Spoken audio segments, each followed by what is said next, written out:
Yo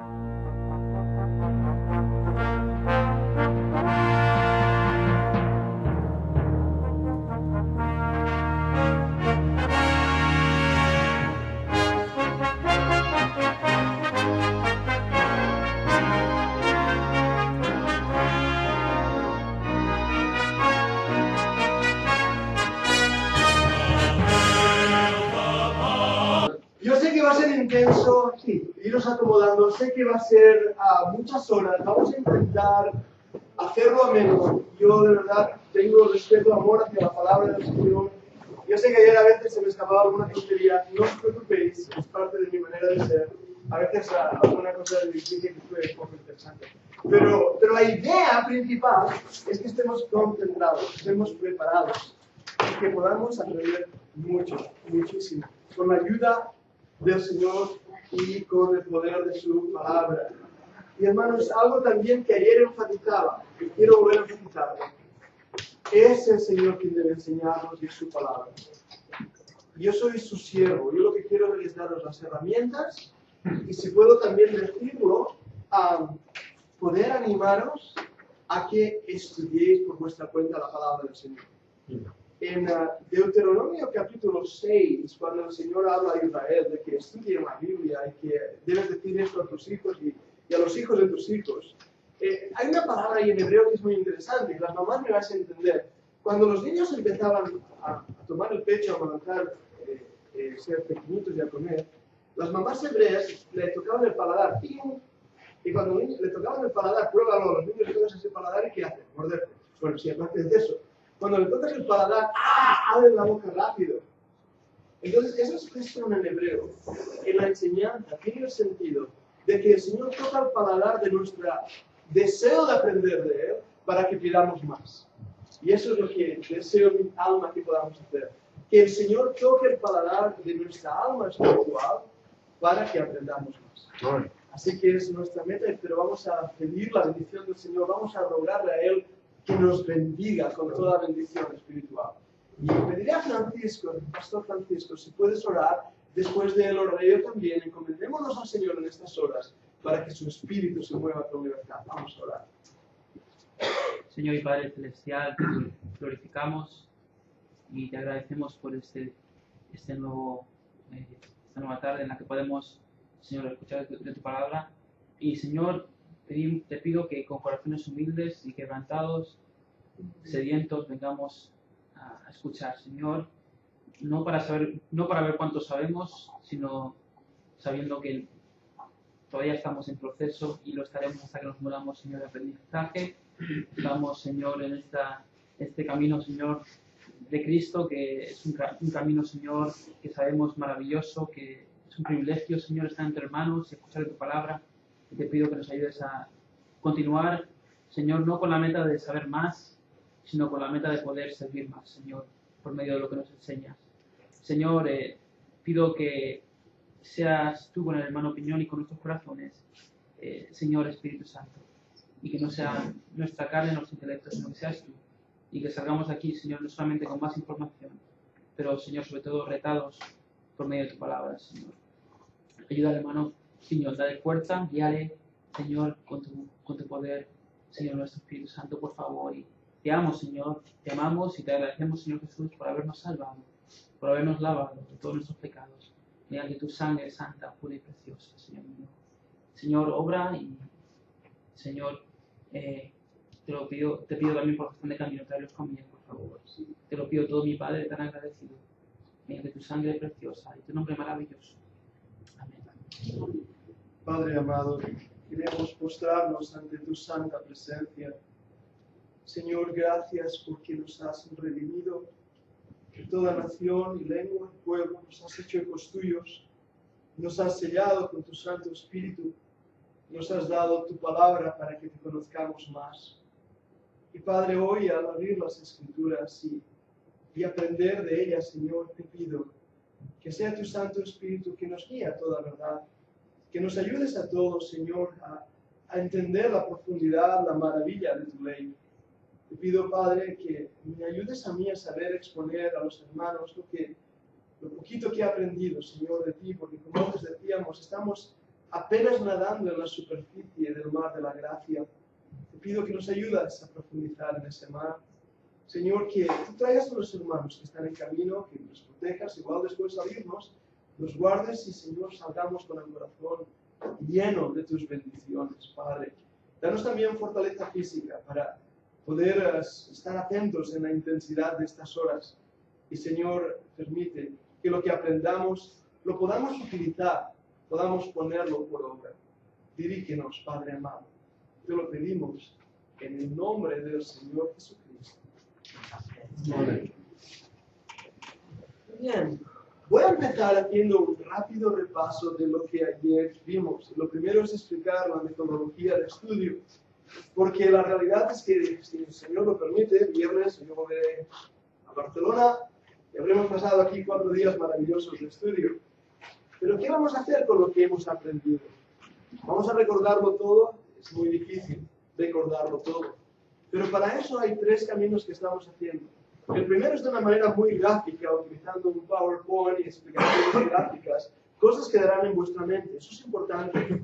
Pero también, si estáis tomando apuntes, aún es fortalecer lo que estamos aprendiendo. En segundo lugar, tenemos unas notas que os he pasado. Básicamente, estoy enseñando lo que hay aquí y más. Si cuando vayáis a casa podéis leer estas notas, encontraréis muchas de las cosas que estamos diciendo. Pero también hablaremos de las notas y de algunas cosas, hay ejercicios ahí. Por último, y también igualmente importante, una vez lo hayamos aprendido, hay que ponerlo en práctica. Ponerlo en práctica quiere decir abrir las Escrituras, estudiar la Biblia. Y los pastores también están aquí para serviros y para poder, en cualquier pregunta que tengáis, poder explicaros las Escrituras. Así que deseo con todo mi corazón que sea un estudio no solo académico, mental y material aquí, sino también un buen estudio práctico. Ese es el objetivo. ¿Bien? Para los que no estuvisteis ayer y los que estuvisteis, estamos explicando hermenéutica bíblica y dijimos que la hermenéutica era una palabra que venía del griego hermeneutike o tiken, que quiere decir el arte de explicar, traducir o interpretar. Eso es lo que quería decir hermeneo. Es la ciencia, el arte de la interpretación. O sea, leer la Biblia, entender lo que la Biblia dice y entonces poder interpretarla.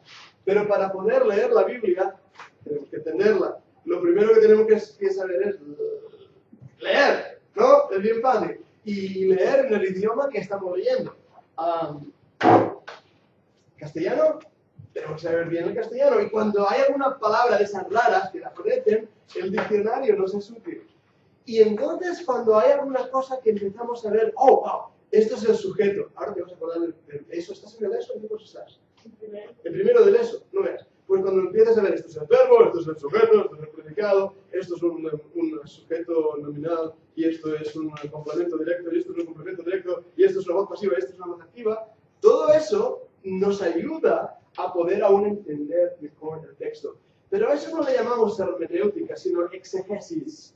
Es el estudio profundo de las terminologías bíblicas. Y entonces nos ayuda a poder ver que la hermenéutica tiende a establecer los principios, los métodos y reglas que son necesarios para revelar el sentido de lo que está escrito. Y quiero decir, la hermenéutica es como las reglas del juego. ¿Verdad que todos sois del Barça aquí? Vale, era una pregunta, era una pregunta, ¿de acuerdo? Sabéis jugar al fútbol, ¿no? Y sabéis que uno pues, está fuera de juego, y sabéis lo que es un fuera y lo que es un penalti, y sabéis lo que es cuando el árbitro se equivoca, esas cosas lo sabéis, ¿no? Porque hay ciertas reglas de juego. En cualquier juego, lo más difícil es parchís, es complicadísimo. Pero las reglas del juego de la interpretación bíblica es la hermenéutica. Por eso decimos que es los métodos, las reglas necesarias para revelar el sentido de lo que está escrito. Ayer hablábamos de algunas figuras del mensaje y volveremos a hablar de figuras del mensaje, volveremos a repasarlo, pero son cosas que, claro, cuando uno lo ve, dice, uy, ¿qué está diciendo aquí? A ver, es más fácil meter un camello por el ojo de una aguja. Inténtalo, cachito. ¿No? Entonces explicamos lo que quería decir eso del camello de la aguja y el por qué. y todas esas cosas nos ayudan a entender lo que es una hipérbole y lo que es una paradoja, que ya no la mencionamos. Estas cosas nos ayudan a entenderlo. Su objeto es deducir todo lo que haya de oscuro o mal definido, de manera que mediante un proceso inteligente todo lector pueda darse cuenta de la idea exacta del autor. Cuando llegamos a una palabra o a una expresión difícil en la Biblia, la hermenéutica nos ayuda a entenderlo mejor. Y dices, hombre, ahora sé lo que está diciendo cuando el pobre Saúl fue a... ¿Qué es? ¿Recordáis que lo hablamos ayer? Y que fue, ¡buah! Yo no sabía eso. Bueno, pues es interesante, ¿verdad? Empezamos a ver cosas en la Biblia que nos ayudan a entender más el texto. Y entonces, wow, qué bendición tan preciosa, tan extraordinaria, cuando de repente entiendes algo. No sé si os ha pasado. O si no, lo que es divertido. ¿Cuántas veces hemos leído un pasaje? Muchas veces. De repente, ¡bum!, un versículo parece que salta, ¿no? Y que es justo el versículo que necesitabas para ese día. Y dices, Señor, ¿cuántas veces he leído tu palabra? No me había dado cuenta de ese versículo. Así que nos pasa. Y es el Espíritu Santo llevándonos a toda verdad. Porque hay algo que debemos entender, y ayer lo hice tanto hincapié. No es un problema de la mente, es un problema del corazón. Es un problema del corazón. Amén. Hermanos, dice el necio en su corazón, no hay Dios. ¿Recordás ese versículo? Conozco necios que tienen más carreras universitarias que yo, que cualquiera de los más famosos. Steve Hopkins, ¿sabes quién es? El científico del mundo. El mayor científico del mundo, tiene un problema. La Biblia dice que es un necio. No quiero ofenderlo, pero lo que la Biblia dice. Porque él dice, no hay Dios. Ah, vale, cuando le veas cara a cara, verás que sí que había. ¿Qué vas a decir? ¿Ah? Entonces, no es problema de la cabeza, es problema del corazón. Y una cosa que quiero deciros también, para no desanimaros, hermanos, no necesitáis tener una carrera universitaria para leer las Escrituras. No. Y lo que sí necesitáis es el deseo, el corazón de aprender de las Escrituras. Yo aprendí a leer en el colegio. Igual que todos, cometí errores. Cuando estaba en bachillerato, mi profesora me hizo pasar un verano leyéndome 5 libros. 5 en un verano. Eso es cruel, eso no se hace. Pero más cruel es lo que me hizo hacer. Me hizo marcar todas las B's y las V's. De los 5 libros. Cada vez que veía una B, tenía un circulito. V, tenía un circulito. V, B, y me hizo enseñarle que había marcado en los libros todas las B's y las V's. ¿Sabéis por qué, no? Porque para mí todo eso eran B's. No había V's. Todo era B de Barcelona. Entonces yo tenía un problema. Aprendí. La práctica nos hace aprender. Por eso no os entristezáis y decir, ay, pero es que yo no sé tanto, es que yo no apenas puedo leer. Es cuestión de práctica. Es cuestión de ir poquito a poquito. ¿De acuerdo? Es cuestión de ir descubriendo. Y cuando vas descubriendo, dices, wow, esto es interesantísimo. Y la hermenéutica nos da las herramientas. Porque su objetivo es entender la Biblia. No es complicarnos, es entender más. Hay esa necesidad de la ciencia de interpretación. Es cosa que se impone en vista de las diversidades mentales y espirituales de los hombres. ¿Cuál es el problema? Bien. El problema es que el hombre es pecador. Es malo. Bueno. Y el hombre también es religioso. ¿Sí? Entonces, nos gusta tener una opinión de Dios que nos satisfaga. Y muchos se acercan a la Biblia con sus gafas en cuanto a qué creen de Dios. Y lo que leen en la Biblia no les gusta. ¡Un infierno! Oh, no, esto no puede ser posible, porque ¿cómo va Dios a castigar a sus criaturas? No, esto se refiere tal vez, es posible que se refiera, no sé, a un invento para asustarnos, por decirlo algo. ¿Y qué hacen? Empiezan a interpretar la Biblia de manera que el nacimiento virginal es una mera cuento para aquellos que vivían en aquel tiempo, es un mito, es el nacimiento virginal, y el infierno es para asustar a los niños, y entonces también que Israel cruzó el Mar Rojo. No, cruzó por una zona que cubría poquito, por las rodillas. ¿Habéis escuchado eso? ¿Verdad que sí? Dije, ¡wow! Fui a una conferencia y había un profesor de la Universidad de Oxford, muy interesantes. ¿Por qué hago esto? Para llamaros la atención. Creo que el profesor de Oxford empezó a hablar sobre la realidad de que no había cruzado por el Mar Rojo, sino por un lugar que cubría un poquito. Y dije, ¡gloria a Dios! Y el profesor de Oxford dijo, ¿qué pasa? ¿Cómo que gloria a Dios? No hay milagro alguno. Digo, no, te equivocas de milagro. El milagro fue que todo un ejército de faraón se ahogó en un palmo de agua. Lo mires como lo mires. Es un milagro. Así que muchas veces para derrotar la Biblia dicen cualquier tontería. ¿Verdad que sí? Génesis 1, yo creo que es como Dios lo dice. Porque Jesucristo también lo dijo. Cristo dijo que Dios creó al hombre. Y si Cristo lo dijo y no es cierto, Cristo es un mentiroso. Y si Cristo es un mentiroso, no es mi Salvador. Ni es Dios. ¿Os das cuenta de lo complicado que es? Por lo tanto, tenemos que ver la realidad de la hermenéutica. El trato personal entre individuos de una misma nación e idioma a veces es difícil y embarazoso a causa de los diferentes estilos de pensamiento y expresión. Veíamos ayer la importancia de entender el idioma, ¿verdad? Si yo hablo en japonés, ¿este pastor llama aquí? Si yo hablo en japonés y yo hablo en catalán, ¡oh! ¿Habéis jugado a eso del teléfono? Que uno dice una cosa en la oreja, ¿a que sí? Eso los jóvenes es divertidísimo, al final sabes, qué locura. Bueno, hay un problema ahí de comunicación. Si hay un problema de comunicación no vamos a entender lo que estamos diciendo.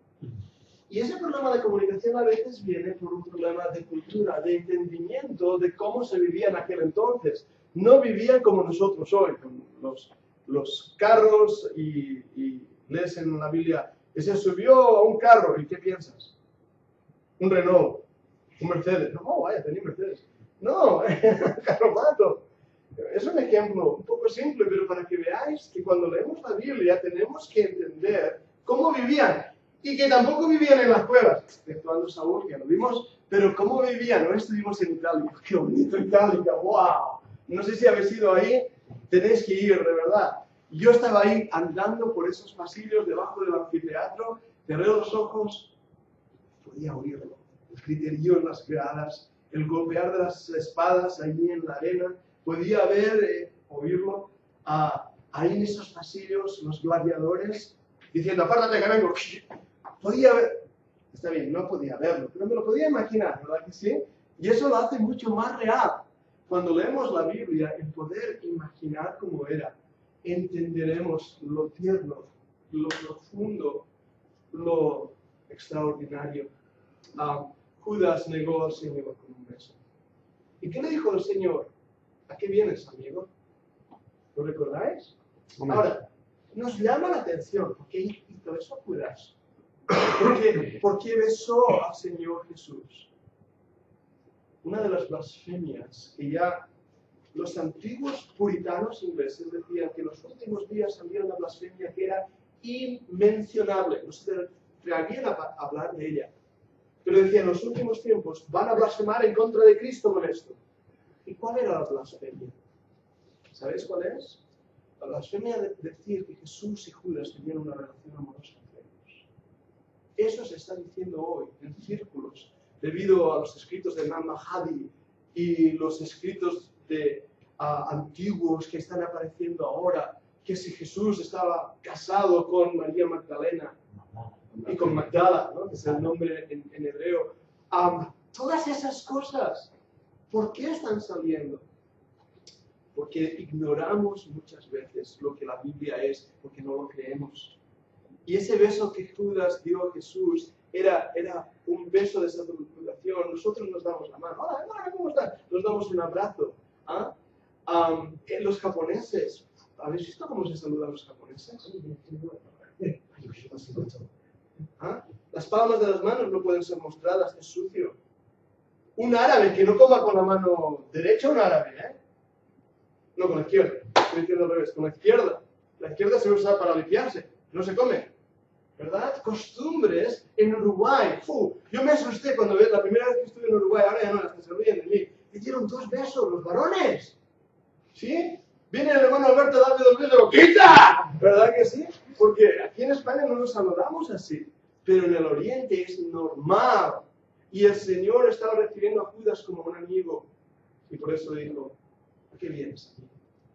Jesús sabía que venía con un beso, traicionas al Hijo de Dios. Pero entender estos principios de cultura, de historia, nos ayuda a entender más lo que es la interpretación bíblica. Y en eso la hermenéutica nos ayuda un montón. Ahora, dos palabras que vais a ver cuando leáis libros de hermenéutica. Y hay una bibliografía al final para que después de esta clase podéis ir a la librería evangélica o pedirle a vuestros pastores que os compren libros de hermenéutica. Algunos de ellos, como Hartfield, es muy bueno y os va a ayudar mucho, pastores, de verdad, si podéis conseguirlo. Yo lo tengo por aquí, es hermenéutica de Hartfield. Pero ahí habla sobre la exégesis y la hermenéutica. La palabra griega exegesis, que significa exposición, connota la obra actual de interpretación. Perdona, ¿podrás repetir? Sí, leo aquí. La palabra griega exégesis, que significa exposición, connota la obra actual de interpretación. Es decir, la exégesis es exposición. ¿En las palabras? Bien. Ahora os enseñaré una cosa. Creo que está ahí. Algo de esto. La hermenéutica es la ciencia de la interpretación. La exégesis expone. La hermenéutica llega a conclusiones. ¿Bien? La exégesis es la aplicación de esta ciencia a la palabra de Dios. Usa estos principios en la exposición de la Escritura. La exégesis toma todas las herramientas, las pone para poder enseñarlo. Y por eso es esto tan útil a los predicadores. Un primer paso de la homilética, el arte de predicar, es simplemente entender lo que estamos leyendo en la Biblia. No hagáis como algunos estudiantes de teología que dicen, voy a preparar un sermón, no sé de qué predicar. Señor, ¿qué quieres que haga? Muéstramelo, dame un mensaje. Y tú abres la Biblia, por ahí mismo, y lees, fue Judas y se ahorcó. Señor, ¿es esto lo que quieres que haga? No. Señor, dame otro pasaje. Ve y haz tú lo mismo. No, señor, esto no es verdad, déjame otro. Lo que haces, hazlo pronto. No podemos hacer eso, ¿verdad que no? Tenemos que leer la Biblia, saber interpretarla y saber llegar a herramientas que nos ayuden a presentarla. Y eso es algo que es muy importante. Ahora, para eso hay varias presuposiciones. Ayer lo mencioné, hoy lo introduzco de nuevo. ¿Sabéis lo que es una presuposición, verdad?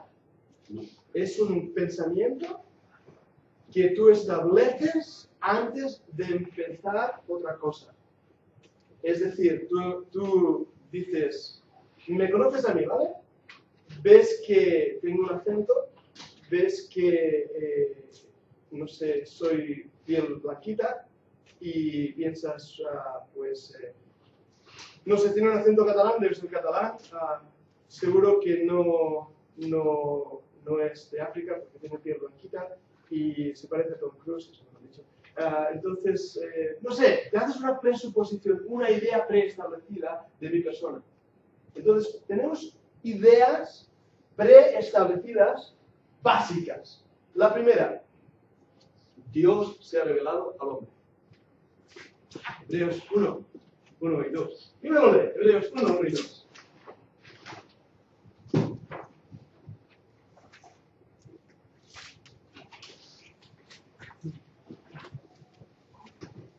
Hebreos 1 y 2. Dios habiendo hablado muchas veces en estos próximos tiempos. ¿Quién me lo lee? Dios, habiendo hablado a nuestros padres por medio de los profetas, desde la antigüedad en muchas partes de muchas cosas, en estos últimos días nos ha hablado por medio de su Hijo, de la quien Él ha constituido heredero de todo, y por medio de quien hizo los mundos. Versículo interesante. Dios no se ha quedado silencioso. Nos ha hablado. Y lo ha hecho de una manera a lo largo de los siglos. La primera manera que Dios habló fue en Edén. ¿Quién inventó el idioma? ¿Qué hablaba Adán?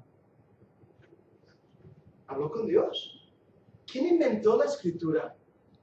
El hombre de Cromañón pintando las cuevas. No.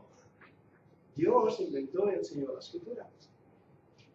Dios creó. Y de la misma manera que yo puedo ver la mano de Michelangelo en la Capilla Sixtina, puedo ver la mano de Dalí, de Picasso, de Miró, puedo ver la mano de Goethe en su poesía, puedo ver la mano de un pintor o un escritor por sus características. Cuando veo la naturaleza, me habla que hay un Dios. Y Dios no se ha quedado mudo. Dios ha hablado. Por eso es extraordinario en antropología, la ciencia que estudia el comportamiento humano, aún en las tribus más antiguas, encontrar tribus que creen en un Dios verdadero.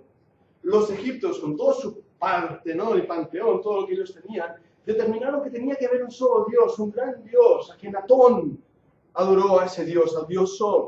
Pero él creía que era mucho más que el Dios Sol. ¿Por qué? Porque sabían que la realidad de un Dios hace que solo pueda haber un solo Dios verdadero. Hay tribus en medio de África que hablan como un Dios envió a su hijo a este mundo. ¿Qué?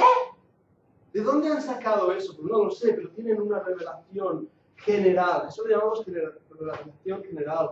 Pero entonces hay una revelación específica y es la Biblia. Ayer veíamos que era inspirada, como Dios nos dio este libro sin error, sin nada que contradiga a él mismo. Una puntuación en esto. ¿Hay pasajes que aparentemente hay contradicciones? Sí, ¿eh? Aparentemente. Un buen estudio muestra que no hay contradicción en la Biblia. Los incrédulos se aferran a esos pasajes para decir, mira, aquí dice que en un día murieron 100.000 y después resulta que eran 200.000. Sí, pero es que fue en un día. Un día murieron 100.000 y después de la batalla fueron 200.000, por la resultado, ¿no? No hay contradicción en la Biblia. Así que tenemos esta revelación específica.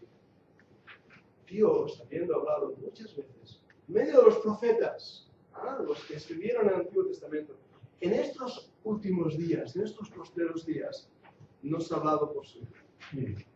El Hijo es la revelación absoluta de Dios. Tenemos de esta manera una revelación cerrada, porque es lo que dice Hebreos. Y si tenemos una revelación cerrada, es interesante y muy importante lo que dice Apocalipsis en el último capítulo, cuando dice, el que añada a las profecías de este libro, Dios añadirá sobre él las maldiciones de este libro, o el que saque, el que extraiga. No hay más revelaciones. La Biblia dice, si aún un ángel del cielo os presentare otro evangelio, no lo creáis. ¿No lo dice eso la Biblia, verdad que sí? ¿Cuántos hombres, sobre todo, he escuchado que dicen, he tenido una revelación, yo estaba afeitándome cuando de repente tuve una visión? ¿Vale? Vi a Jesucristo ahí conmigo en el lavabo y me dio una revelación. Esto lo he escuchado, ¿eh? Oral Roberts decía eso. Y dices, ¿qué? ¿Te piensas que Jesucristo es un compañero de pesca? En primer lugar, si eso me pasa a mí, yo me muero del susto. ¿Lo habéis pensado alguna vez? El hombre lo miró sobre... ¿Quién no ha mirado debajo de la cama a ver si está coco? De verdad, sí, me estoy riendo. Sí. Y ahora termino el chiste. Y si está coco, ¿qué hace? Porque no hay plan B, ¿verdad? ¿Qué hace? Si te se representa un ángel, ¿qué haces? ¡Hombre, ángel! Buenos días, ¿qué haces por aquí? ¿Qué tienes que decirme ahora? ¿Haces eso? Yo me muero de susto. Pero parece que, claro, hay trampa en eso que haces, ¿eh? Porque, claro, si Dios me ha hablado a mí y me ha dado una revelación a mí, quiere decir que en mí es más importante que tú. Orgullo puro. Pero la revelación que Dios nos ha dado es para todos. Para que creamos que Jesucristo es el Hijo de Dios que ha venido a este mundo. Por lo tanto, no necesitamos más revelaciones, más voces audibles. A ver si quien te está hablando es el coco, mejor dicho, el diablo. A ver si realmente esa visión que has tenido es de un ángel del cielo, os anuncia otro evangelio, no la creáis. Y estás creyendo una blasfemia, porque alguna de esas visiones y voces audibles, pues perdona que diga, pero la Biblia es muy clara en esto. O viene del diablo o viene de tu cerebro. Si viene de tu cerebro, hay un problema que se cura, se llama esquizofrenia. ¿Verdad? Voces audibles y luchas audibles. Muchas veces es sinopsis neuronal, es muy difícil. Es nuestro cerebro funcionando. No os preocupéis. Pero no es la voz de Dios. La visión, la interpretación, viene dada por la revelación que Dios ya nos ha dado. Su revelación es a través de su Hijo. Por eso nuestro primer pensamiento, nuestra primera presuposición es que Dios se ha revelado al hombre. Ahora, hay otra cosa. La Biblia es el fruto de la revelación divina, constituyéndose en sí misma en la única fuente de autoridad divina objetiva. Por tanto, es la única norma de fe y práctica del cristiano. Estoy remachacando cosas que ayer vimos, es lo que haré en esta primera 45 minutos. La Biblia dice que Dios nos dio su palabra escrita, las Escrituras. Y esa es la única autoridad de fe y práctica. Es la única que puede decirnos cómo vivir la vida cristiana. Y es la única que puede decirnos qué debemos creer. Muy importante, porque la mayoría de nosotros, españoles, venimos de un contexto católico, ¿verdad? Sí, tal vez algunos de ustedes o vosotros. A mí me enseñaron muchas cosas, de verdad, que yo las creía por fe. Y me enseñaron a ir al confesatorio y confesar mis pecados, y me enseñaron a rezar el Ave María y a rezar todo esto, y empecé a escuchar cosas como que María era inmaculada, la Inmaculada Concepción de María, eso no está en la Biblia, y empecé a oír cosas que no estaban en la Biblia, y empecé a oír que el Papa de Roma era la voz autoritativa de la Iglesia, ex cátedra, que lo que dice el Papa sentado en su silla papal es igual de importante que la Biblia, que la tradición es igual de importante que la Biblia. Nosotros ahí adoramos a la Moreneta, y sabes que se llama Moreneta porque es morena, la Virgen de Montserrat, y nada de eso está en la Biblia. Sin embargo, tú no puedes contradecir la tradición. Aquí en Sevilla tenemos hermanos que dijeron, la Biblia está por encima de la tradición. Y podéis ir a visitar su tumba ahí en la plaza de Sevilla, ¿verdad? Que le pegaron fuego a todos esos hermanos que estaban en Isidoro del Campo. Y ahí a pobre Julianillo. ¿Qué hacía Julianillo? Repartir la Biblia, compartir la Biblia. ¿Y qué hicieron? Pegarle fuego. ¡Por hereje! Pues no os asustéis. Respirad. Nadie nos va a matar, pero sois todos una colla de herejes. Porque hemos creído que la Biblia es nuestra única norma de fe y práctica. Pero no es que seamos herejes, es que somos cristianos verdaderos. Amén. Que hemos creído lo que Dios dice, tal como Dios lo dice. Así que es importante que tengamos esto claro. También hay otra presuposición, otra idea preconcebida. La Biblia contiene sus propias leyes de interpretación. Lo decía con otras palabras ayer. La Biblia es su propio intérprete. Si queremos entender la Biblia, tenemos que buscar la Biblia, la respuesta. En la Biblia no hay contradicción. Por gracia sois salvos por medio de la fe, y esto no de vosotros, pues es don de Dios. Santiago, la fe sin obras es muerta. ¿Recordáis los pasajes? ¿Cómo interpreto esto? Hay contradicción. ¿Vale? La Biblia es clara. Veo el contexto, lo de alrededor, y lo que descubro que Santiago está diciendo es que, hey, si tú eres creyente, vive como creyente. No digas, soy creyente, y después agarras un cuchillo y matas a tu hermano, lo haces pedacitos, ¿no? Eso no es de creyente. Si dices que es creyente, vive como tal. Es como lo interpretamos. Os doy un tantito, ahora que he dicho este versículo. La fe sin obras, a ver si lo digo bien de memoria. La fe sin obras es muerta. ¿Qué más dice? ¿Y esto? ¿No de vosotros? Si no es don de Dios. ¿Sí, Francisco? ¿Estoy así bien? ¿Ese versículo? ¿Efesios o Santiago? ¿Efesios? Bueno, Efesios es porque por gracia sois salvos, medio de la fe, y si no de vosotros, pues es don de Dios, no por obras para que no se gloríe. Santiago lo tengo aquí también, si quieres. Sí, bueno, Santiago lo puedes leer también. Más quieres saber, mi hermano, que la fe sin obras es muerta. Bien. Claro, ese versículo no tiene mucho problema, pero verdad que el contexto está hablando más adelante, muéstrame tu fe. Sí, yo digo, sí. ¿Eh? Ahora, vuelve a Efesios, estamos haciendo un ejercicio, ahora sabes, ejercicio, vuelve a Efesios un momento, vuelve a leernos ese pasaje. Efesios 2, 8 y 9 dice, porque Ocho, por nueve. gracia sois salvos por medio de la fe, y esto no de vosotros, pues es don de Dios, no por obras, para que nadie se gloríe. ¿Entendemos todos ese versículo? Sí. ¿Seguro? Sí. Bien, pues hago la pregunta. ¿Qué es el don de Dios? En ese versículo, exégesis. Lee el versículo, busca el sujeto, el predicado, busca la construcción y responde a esta pregunta: ¿qué o quién es el don de Dios? Porque por gracia sois salvos, y esto no de vosotros, pues es don de Dios. Me he olvidado una cosa importante, porque por gracia sois salvos por medio de la fe, y esto no de vosotros, pues es don de Dios. ¿Qué es el don de Dios? La fe, ¿no? ¿La fe? ¿O no? ¿La salvación? ¿Por qué? La gracia, La gracia. La gracia. ¿Por qué? porque nos ama. Sí, es verdad, es teología. Pero mirando la Biblia, observando el versículo, ahí lo que tenemos, vamos a hacer hermenéutica, ¿eh?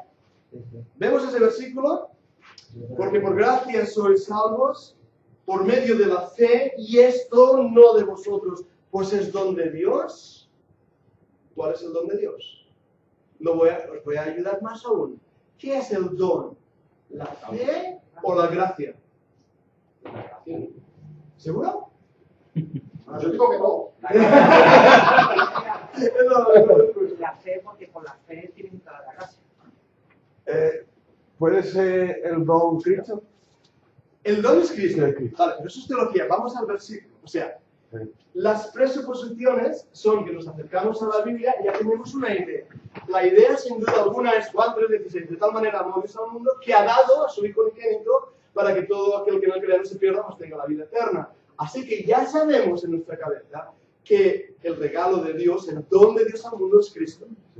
Y eso está bien, la dádiva, la salvación. Pero cuando vamos a ese versículo, cuando leemos ese versículo, no vayamos fuera de ese versículo. Vayamos a ese versículo y decimos, uy, ¿ahora qué es el don de Dios?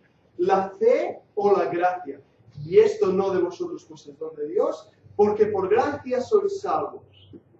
Por medio de la fe. Y esto, ¿lo que? ¡La gracia! La gracia es el don de Dios. ¿Por qué es tan importante? Vale, ahora sí, yo lo que ahora os voy a decir es un poquito más complicado. No os asustéis, para eso están los diccionarios. Cuando coges el original en griego, te das cuenta que la palabrita esto, ese determinante, se determina que se está refiriendo a una palabra en femenino, no a la fe, sino a la gracia. Por lo tanto, el don no es la fe, es la gracia, el don inmerecido. Ahora, este simple ejercicio os voy a enseñar la complicación que tienen los campos teológicos cuando uno tiene una presuposición. Hay iglesias que enseñan que tú no tienes fe a menos que Dios te la dé, porque basándose en ese versículo, la fe es un don. ¿Lo ves? ¿Qué es lo que han hecho? Es tomar una presuposición diciendo, a menos que Dios me dé la fe, yo no voy a creer. No. Dios te da la gracia. La fe es la actitud de confianza que tú tienes por medio, el modo, el medio, el canal por el cual tú recibes la gracia. ¿Ves la diferencia? Y eso lo he hecho utilizando la exégesis. A propósito, vosotros tenéis una fe increíble. Increíble. Bienvenida, hermana. Acabas de darnos una lección de fe ahora. Vaya. ¿Habéis visto cómo ha entrado ella? Has venido, has mirado, además no has querido hacer ruido para no distraer a nadie. Y vengo yo aquí y digo, Eso digo yo. ¡Pastor Pedro! Vale, pero has venido, has visto la silla. ¿Quién inventó las sillas? Son maravillosas. Y lo que has hecho ha sido así. ¿Por qué? Para sentarme, ¿no? Podrías haber hecho esto. Es una silla y dices, calculo un poco la potencia vascular, ¿va a aguantar mi peso? ¿Alguien ha puesto esa silla ahí para hacerme una trampa? Mejor comprobarlo. Me parece que está bien. Voy ahora que ya he probado y comprobado que va a aguantarme a sentarme. A que todos habéis venido y os habéis sentado. Nadie ha comprobado la potencia logística de la silla. Es que aquí no pegaba una broma. ¡Ajá! ¿Sabes lo que es? Es una buena enseñanza de la fe. La fe descansa en lo que Dios dice es cierto. No hace falta comprobarlo. Amén. Y esto es lo que, por eso digo el ejemplo de la silla. Perdóname, hermano, me has sido, de verdad, gracias por tu ayuda. Pero eso es la enseñanza. Ponemos nuestra confianza en algo que creemos que nos sostendrá. Esto es gratuito, esto es para una predicación. Ponemos nuestra confianza en Dios para nuestra eternidad, ¿verdad que sí? Amén. ¡Tenemos vida eterna! ¡Aleluya! ¡Vamos, hermano! ¡Preach and glory! Ponemos nuestra confianza en Dios para la eternidad, no la ponemos para Él ahora. ¿Cuánto fallamos en nuestra confianza en Dios, en nuestra fe en Dios? Sí, Señor, tú dices que me cuidarás y que proveerás, y Señor, tú dices que estarás conmigo todos los días. ¿No es cierto? La hermenéutica nos enseña a desligar todas esas verdades espirituales. Y desde un texto, viendo lo que dice, diciendo, vale, a ver, ¿quién es el don? No es la fe, es la gracia. Por lo tanto, ¿qué es la fe? El medio, por medio del medio en el cual yo recibo la gracia. Esa es una interpretación correctísima, correctísima. Y hermanos, os aseguro que en base a ese versículo se producen unas discusiones teológicas para tirarse piedras. Triste, ¿verdad? Porque no leemos la Biblia. Solo por eso. Porque uno dice, no, el don es la fe. No, perdona, el don es la gracia. La fe es el medio, ahí lo dice. ¿Tienen algún problema? Se lo dices al Señor. Mira. Vale, sigamos. Presuposiciones básicas. La meta primordial de la interpretación bíblica es descubrir lo que quiso decir el autor del libro en cuestión. ¿Qué es lo que hemos hecho? ¿Habéis visto este ejemplo? O sea, la meta, ¿para qué hago todo este ejercicio? De buscar un versículo que hemos leído y decir, a ver, primero lo leo, lo entiendo, está en castellano. Bien, hay una palabra que no entiendo, gracia. ¿Qué quiere decir gracia? ¡Qué gracioso! No quiere decir eso. Vale, agarro mi diccionario, gracia, y descubro que una de las entradas en el diccionario quiere decir regalo inmerecido. Un don. Bien, pues ya entiendo la palabra que no entendía antes. Así que estoy utilizando hermenéutica, estoy intentando entender más qué dice ese versículo, descubriendo lo que quiso decir el autor. Y qué importante es que entendamos esto. Porque si no entendemos lo que dice la Biblia, nos pasa como a Felipe cuando se acercó a ese carro que estaba una señora ahí, seguramente de color, era un negrito, que venía de Candace, y el pobre estaba ahí leyendo la Biblia. Había un montón de judíos en Candace, en Etiopía, en el etíope eunuco. Y él ahí leyó y entendió la palabra de Dios. Bien, Nehemías 8, 1 al 8 lo vimos, y eso es otra cosa interesante. Si voy demasiado rápido, me haces señales, para que no dormís. Porque si voy rápido, no os dejo dormir. ¿Verdad? ¿Sí? Vale. El propósito primordial de la Biblia es el de cambiar nuestras vidas y no solo de aumentar nuestros conocimientos. Qué importante es este versículo. Hemos leído ahí en 2 de Pedro, hemos leído en el Nuevo Testamento. Pero me gustaría, si por favor alguien puede leer Isaías 55, 10 al 12. Isaías 55, 10 al 12.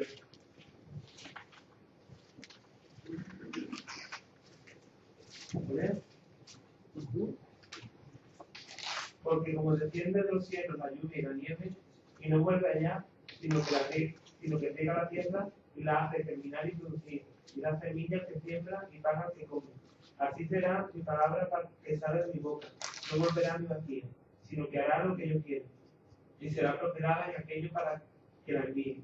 Porque con alegría saldréis y con paz seréis vueltos. Los montes y los collados levantarán canción delante de vosotros, y todos los árboles del campo darán palmadas a todos. Qué versículos tan bonitos. Ayer los leíamos, ¿verdad? Que decía que no es que los árboles estén ahí. No. Ese versículo nos da una promesa extraordinaria.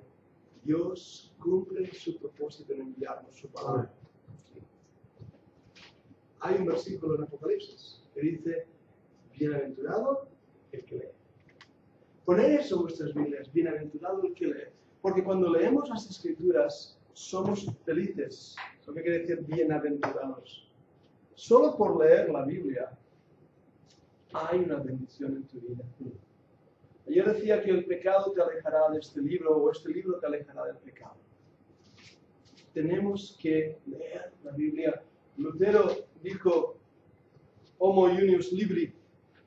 Es que lo dijo en latín, que da muy bonito. Quiere decir, soy un hombre de un solo libro, la Biblia. Es lo que él decía, porque estaba siendo bombardeado por la religión. Y él dijo, no, yo quiero la Biblia, dadme el libro. Y eso que nosotros tenemos que ver, que el libro es importantísimo. El idioma, ya lo he mencionado esto, así que lo mencionaré rápidamente, es un vínculo para transmitir verdades espirituales y es un medio confiable de comunicación de las grandes doctrinas y principios del cristianismo que están expuestos con claridad en las Sagradas Escrituras. Por eso es importante que entendamos el vínculo, que entendamos la Biblia que tenemos en nuestras manos. Cuando veáis las notas, yo tengo aquí en la lección 3, déjame ver un momento para deciros dónde está exactamente, habla sobre el texto. La lección 3. El texto, ¿ves? Página 14. Si tenéis ahí la página 14. Y vais a ver ahí hablando del texto, y después lo podremos resumir, pero es importante que entendamos lo que estamos leyendo. El estudio de las Escrituras no está reservado para especialistas, pero es importante que entendamos. Vale. Yo no sé griego. No te preocupes. Puedes aprenderlo. ¿Qué dices? Sí. Puedes aprender griego. En el Instituto Bíblico ahí en Barcelona, yo enseño un año de griego. No es mucho, pero es suficiente para leerlo.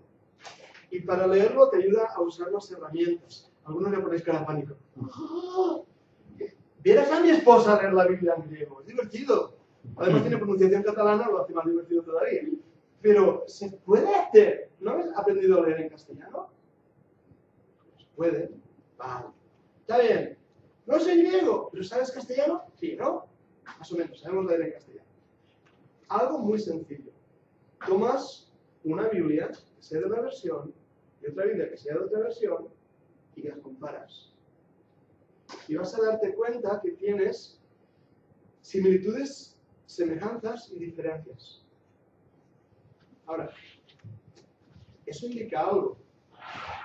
Indica que hay sinónimos. Yo personalmente utilizo la antigua versión, Escritura de Reina, de 1909, y la Biblia que usamos, la 1960. Hay otras Biblias, y ahora nosotros estamos haciendo una revisión de la 1909. Buenas Biblias, ¿vale? No uséis cualquier Biblia, sino Biblias que vuestro pastor pueda estar de acuerdo con ella y diga, no, esta es una buena Biblia.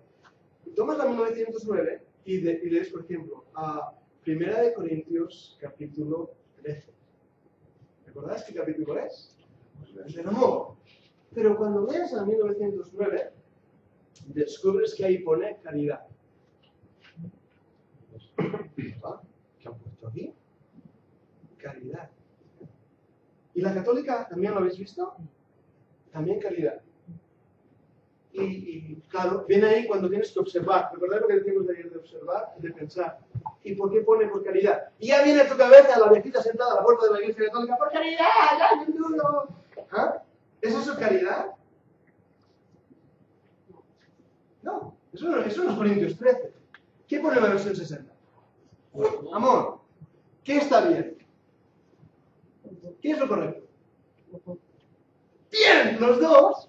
Pero ¿qué podemos aprender entonces? ¿Por qué uno dice caridad y el otro dice amor? Por amor, por caridad, lo mismo. Es lo mismo. Pero caridad nos suena más a los tiempos de la abuelita. Caridad, yo creo que está escrito algo, ¿no? Por caridad, dame dinero. Son sinónimos, Y el ¿no? amor es... Amor y caridad significan lo mismo. Me gusta liaros, ¿eh? ¿Quién nos dice algo? Dime. Wow, eso ha sido buenísimo. Dos caras de la misma moneda. Es que el amor no es egoísta, es el amor caridad. ¿Sí? ¿Sí? La caridad es sufrida, la caridad es benigna, la caridad no juzga, todo lo sufre, todo lo soporta. La caridad. Pero en la caridad no, por ejemplo, justa. La acción es como tal, lo que representa el amor es una acción, no una palabra. Vale, vamos a hacer otra pregunta. ¿Quién tiene hermanas? Una hermana, un varón. ¿Tienes alguna hermana? Generalmente yo tengo dos, son seres mayores. Pero tengo dos de esos. Y entonces, yo las quiero mucho a mis hermanas. Pero yo nunca he ido a mi hermana y le he dicho, hermana, te quiero por caridad. Nunca he hecho eso. No. Alguna vez cuando ha sido su cumpleaños le he dicho ahí con el WhatsApp, te quiero mucho. Que son mis hermanas. Una de ellas tenía una puntería con los zapatos cuando nos tiraba la cabeza. De verdad, la quiero mucho, son mis hermanas. Una se llama Marta y la otra Monse. Ahora tengo una hija y tengo a mi esposa. Esto ya es otra especie. A mi hija se llama Ana Elizabeth. Nadie se mete con mi hija. Es guapa, atenta, cariñosa, hace magdalenas. Me trata bien, me cuida, me trae café solo. Es mi hija. Y le digo, hija, te quiero un montón. De verdad, pero un montón la quiero, Ahora viene mi esposa. Con ella es muy diferente. ¿Queréis saber algo de mi esposa? Pues no lo digo. La quiero un montonazo. Ahora, ¿crees que hay diferencias de amor en mi relación con esas mujeres? Sí, ¿verdad? Y los tres en diferentes lugares, los tres correctos. Ahí viene la pregunta. ¿Hay algo en la Biblia que nos muestre que hay un amor diferente? Sí, bueno, el amor ágape. ¿Ágape? Perdón, eso, el amor ágape, fileo. ¿Fileo? Y no, el amor a Dios. El amor ágape, el amor a Dios, el amor de Dios, el amor fileo, Leros. y el amor eros. Entonces, vamos a ver eso. ¿Sabes griego? ¿Ves cómo sabe el griego? Es griego. Y esto es lo bonito, porque cuando tú lees en la Biblia que debéis amar a vuestros hermanos, eso es fileo. De ahí viene el amor filial. Igualito que yo quiero a mis hermanitas, pobrecitas, son mis fileas. Las quiero con amor de hermanos. Pero cuando amo a mi esposa, y esta palabra, el mundo ha hecho un sucio uso de esa palabra, es la palabra erótico. En el amor erótico, que no aparece en la Biblia, en la palabra eros no aparece en el griego clásico, o en el griego koiné, pero era un amor apasionado. Por eso digo que no es un amor malo, es un amor apasionado y un amor físico. Dios lo inventó, yo no sé por qué lo he dicho así, pero es algo bueno dentro de el vínculo matrimonial que él ha establecido. Ahí está bien.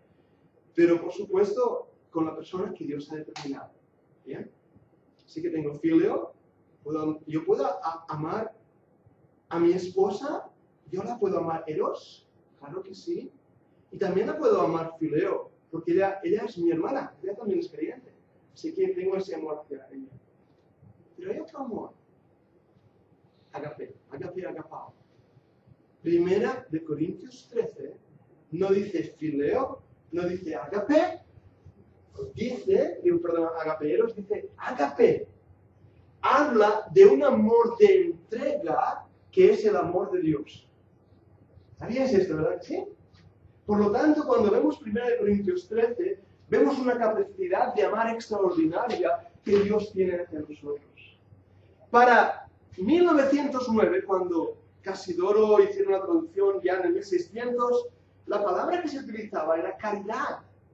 Era un amor inmerecido, por eso utilizaron la palabra caridad. Era ese amor de por piedad. Sé que no me lo merezco, sé que soy un pobre, ruin, mendigo, que tengo hambre y la barriga vacía, pero por caridad, dadme algo. Lo que pasa es que de esa palabra caridad vino caritas, que ayuda a los necesitados, ¿verdad? Y ahora el concepto de caridad es simplemente ayudar a un necesitado. Pero caridad es lo mismo que amor ágape, un amor de entrega. Ahora, ¿alguien se acuerda de un pasaje en las Escrituras donde vuelve a aparecer la palabra amor con una pregunta. El Señor Jesucristo la dice. Cuando, ¿Me amas, Pedro? cuando Isaac quería hacer cosas en la tienda y la amó.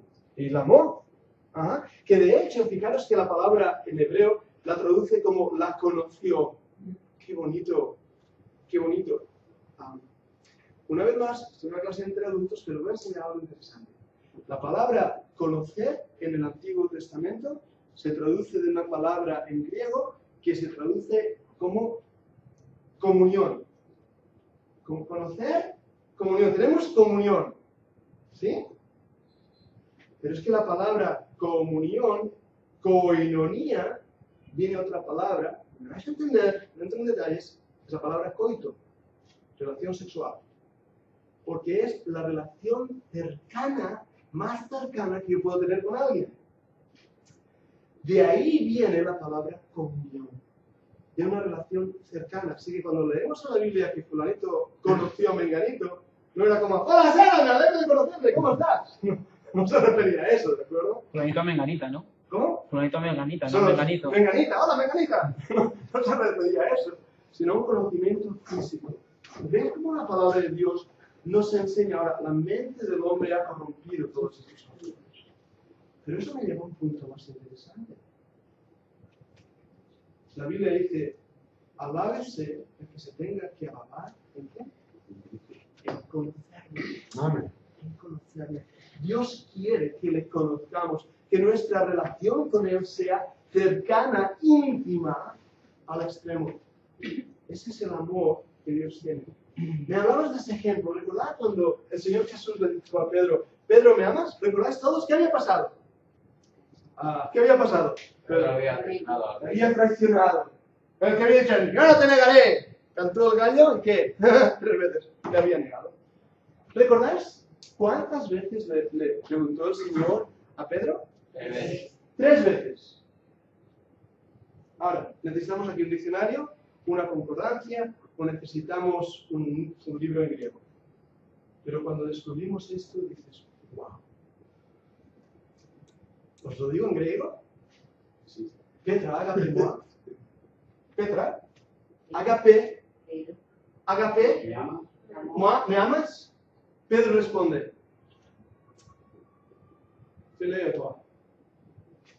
Fileo toi. Te amo no con un amor ágape, fileo. Jesús no responde la segunda vez. Pedro, ¿me amas con un amor ágape? La segunda vez. Y Pedro responde, Señor, te amo con un amor fileo. Mi amor es imperfecto. La tercera vez, Jesús le dice a Pedro, Pedro, fileo moi, ¿me amas con un amor filial? Pedro dice, Señor, tú sabes todas las cosas. Sabes que mi amor hacia ti no es un amor perfecto, como el que tú tienes hacia mí, ágape. Mi amor es imperfecto, es un amor de hermano, no puedo darte más. Por eso te amo con el amor fileo, no con el amor ágape. Me gustaría amarte con el amor ágape, pero mi amor es finito, Señor. Estamos haciendo buena.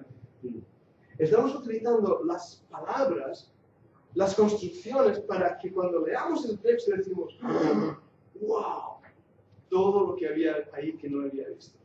¿Verdad que es bonito? Dios lo ha hecho precioso. Vamos a seguir avanzando.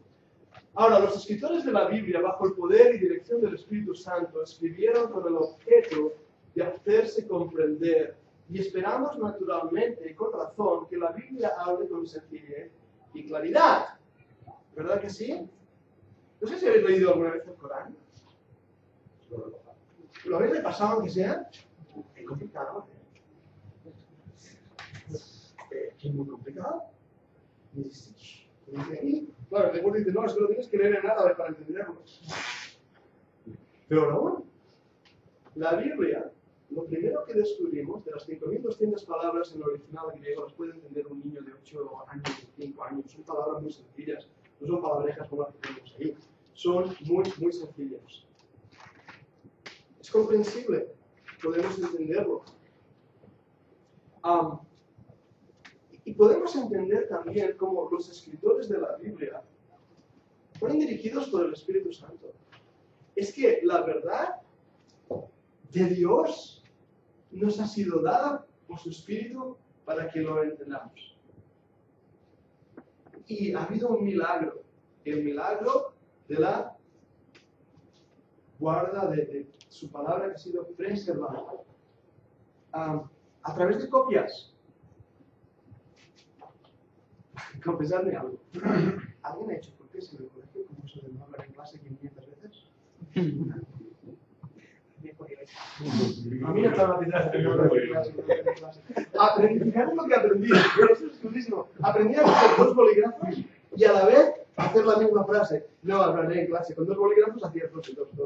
Programa un día. Haces no hablaré en clase y que salen 2 veces. 1000 veces. Bueno, al final eran 500 lo que había copiado. Y la copia era exacta, ¿eh? No hablaré en clase. Bien. ¿Cómo ha llegado la Biblia?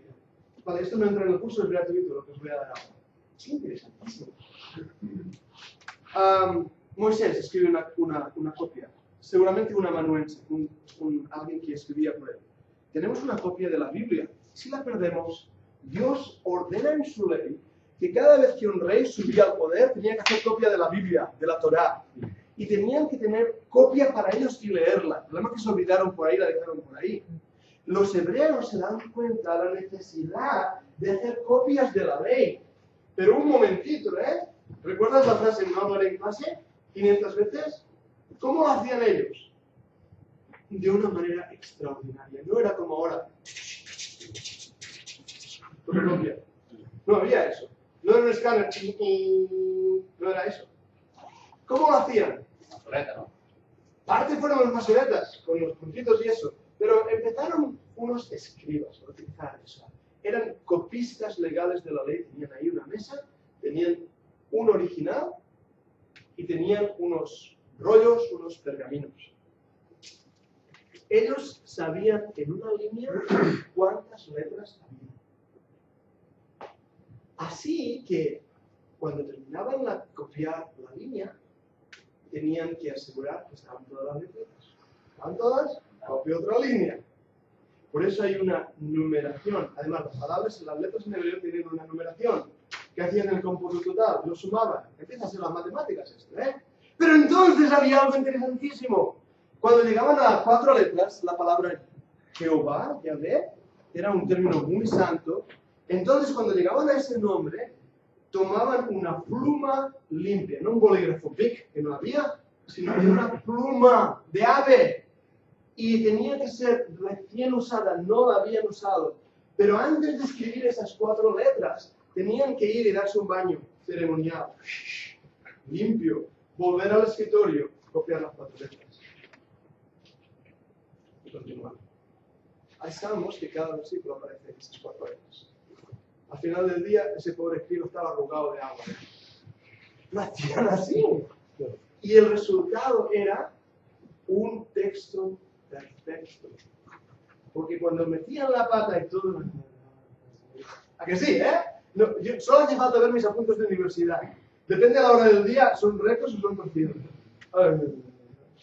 Cuando empezaron a hacer eso, se equivocaban en el texto, tenían que tomar la pluma, romperla, ¡clac! Y el texto, rasgarlo, se habían equivocado. Pero como contenía el nombre de Jehová, las 4 letras, no podían quemarlo al fuego, no podían tirarlo. Lo enterraban en un lugar de entierratextos, un cementerio de textos. Era una basura de textos que habían sido rechazados. ¿Qué consiguieron con toda esa metodología de copiar de textos? Que hoy tengamos la misma Biblia que tenía Moisés, que tenía Daniel. Exactamente lo mismo. Bueno, traducido al castellano. Sí, pero lo mismo. Por lo tanto, es importantísimo eso. Alberto. Estos textos en el basurero de textos, sí, son los textos que han encontrado que son los más antiguos. Sí. Son el texto alejandrino, el texto sinaítico, Westcott and Hort, que hace la saturación de textos. ¿Por qué son los más antiguos? Espera, no lo voy a enseñar. Y es que tengo que enseñaros por qué son los más antiguos y tal vez. ¿Puedo tomarte bien? Sí. Es bonita, ¿eh? Es una Biblia nueva, mira, por eso estaba buscándola, justamente esa. Pastor, yo no quiero ponerte en un compromiso en lo que te voy a decir ahora, ¿vale? Eso es algo poquito esto, ¿sí? La he recién traído aquí. ¿La estrenas? Está nueva. Nunca ha sido usada. ¡Wow! ¡Qué valiosa! ¿Me dejas de ver? Se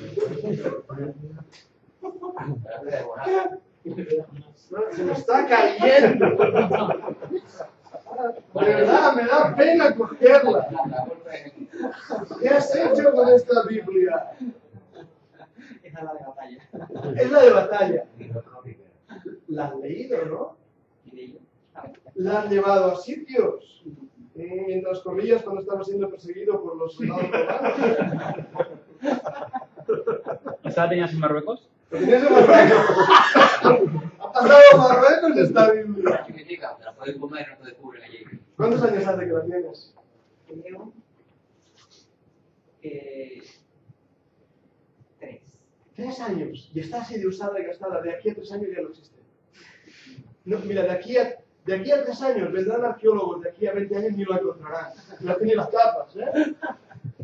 Ahora, esta sí, por favor, está... Vale, os acabo de explicar el problema textual. ¿Me habéis pillado, pastores? El problema de los textos críticos, Western Hall, y el texto recibido y los textos bizantinos, es que los textos críticos fueron rechazados, jamás fueron usados, tirados en una papelera hasta que un arqueólogo lo descubriera. Por lo tanto, estaban impecables. Eran más antiguos, no habían sido usados.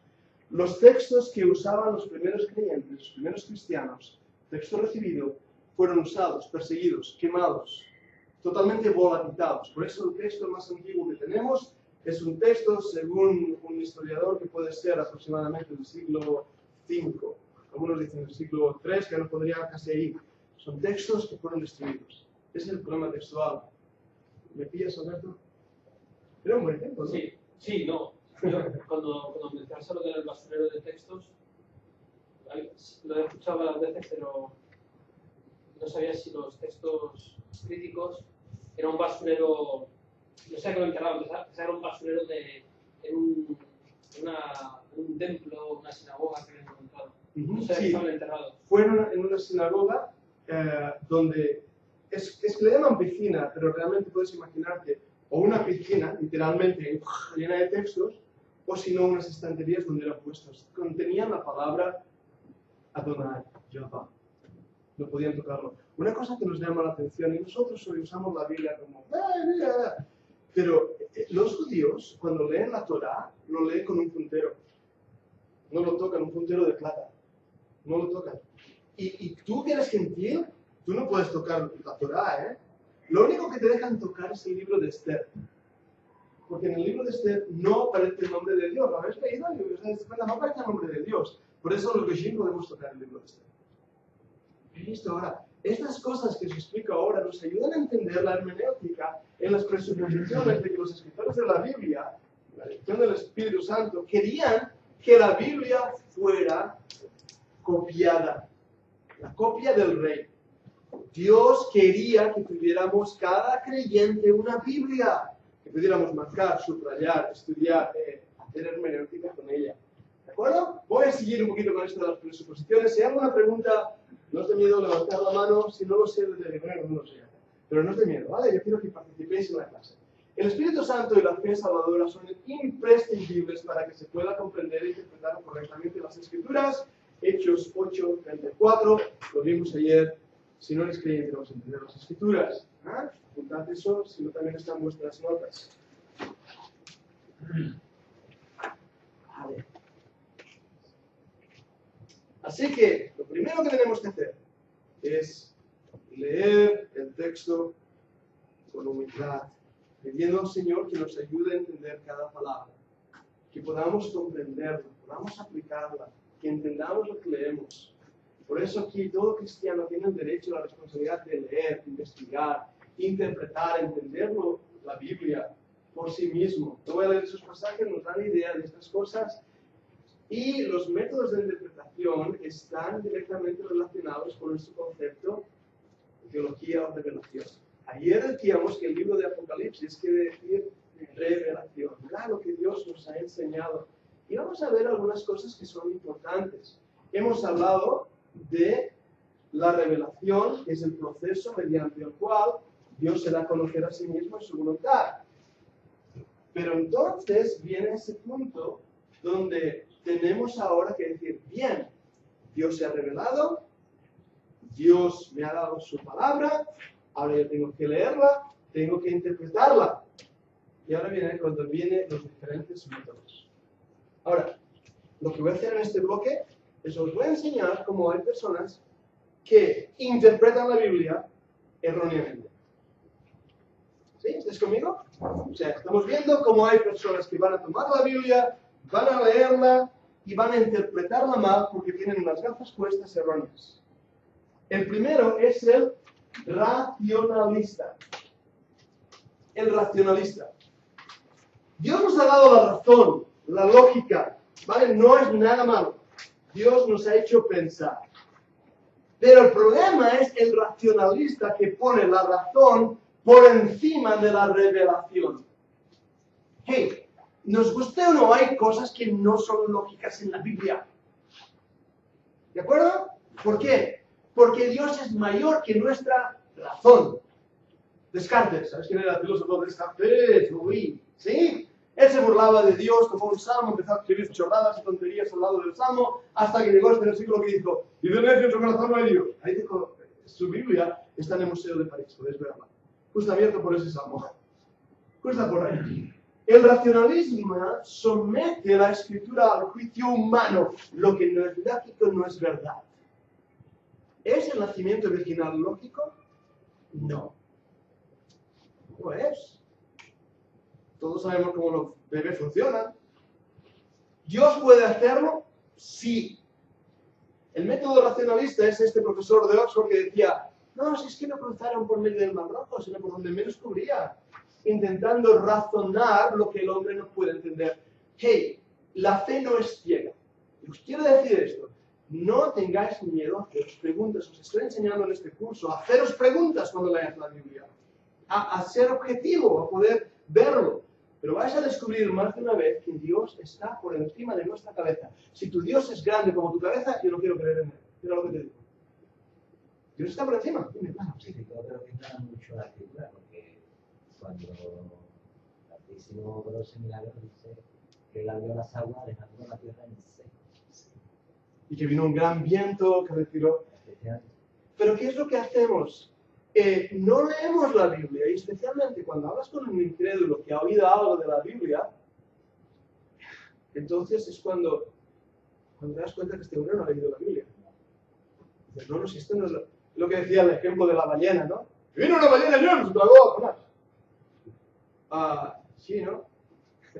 os cuento una historia que pasó con un niño. Para que vean, los niños de la escuela dominical son extraordinarios. Hubo un niño que estaba leyendo, le dijo a su papá, ¿qué lees? Y si estoy leyendo, cuando Moisés estaba con Israel, llegaron al Mar Rojo, y entonces vinieron los F-16 del ejército de israelí, y también vinieron las tanquetas, y abrieron un campo con todos los ingenieros del ejército para que pudiera pasar el pueblo de Israel. Padre, anda, ya, ¿cómo va a pasar eso? El niño se dijo, quedó todo frustrado y dice, pues si te cuento lo que lees, no lo vas a creer. El niño había dado el blanco, ¿verdad que sí? El niño intentó mostrarle a su padre la razón, razonar lo que hoy sería lógico. Pero la Biblia no siempre es lógica. Es extraordinario. Ahora, pero te vas a encontrar algunas personas llamándose creyentes que como que no creen en lo sobrenatural. ¿no ya?